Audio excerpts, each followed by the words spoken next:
Here's Harren practicing for his marathon race, and somebody asks him to stop immediately within a second. Will he be able to do that? What if he was asked to suddenly turn towards the right? Will he be able to turn immediately? Definitely not. I mean, you can stop, yes, but gradually. You can also turn, but not sharply.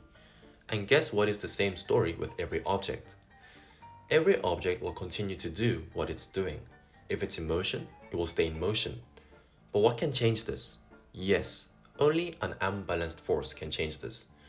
If it's at rest and an unbalanced force acts on it, it will move. If it's in constant motion and an unbalanced force acts on it, it may accelerate, change direction, or come to a stop. And this is Newton's first law of motion. Here's the correct definition.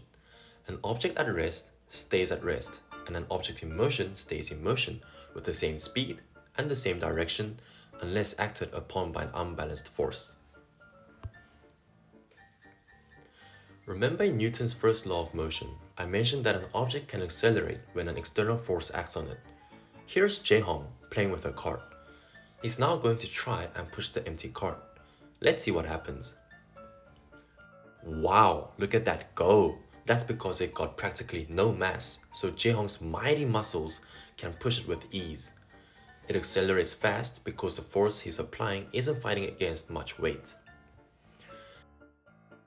Jaehong is going to try and push the cart again, but this time his friend Jihoon, that weighs 100 kg, is sitting in the cart. Let's see what happens now. Hold on. Why is the cart suddenly on vacation mode? I guess Jaehong's strong mighty muscles is not enough in this case. So here's the deal. Newton was right.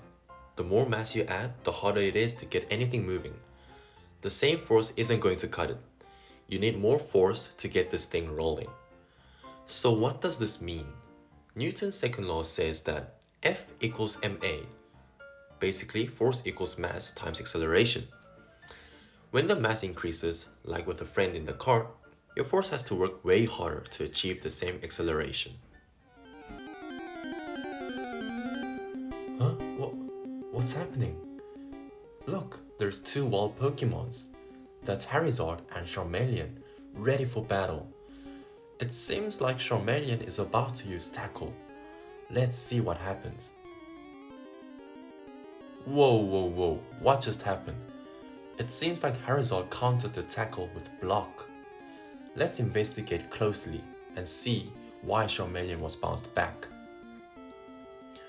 Newton's third law states that for every action, there is an equal and opposite reaction. If you push on something, it pushes back with equal force. So in this case, Charmeleon was applying force on Charizard. Then, when Charizard used Block and essentially acted as a rigid wall, Charmeleon's force was then answered by an equal force in an opposite direction. And this is the reason why Charmeleon was blown back.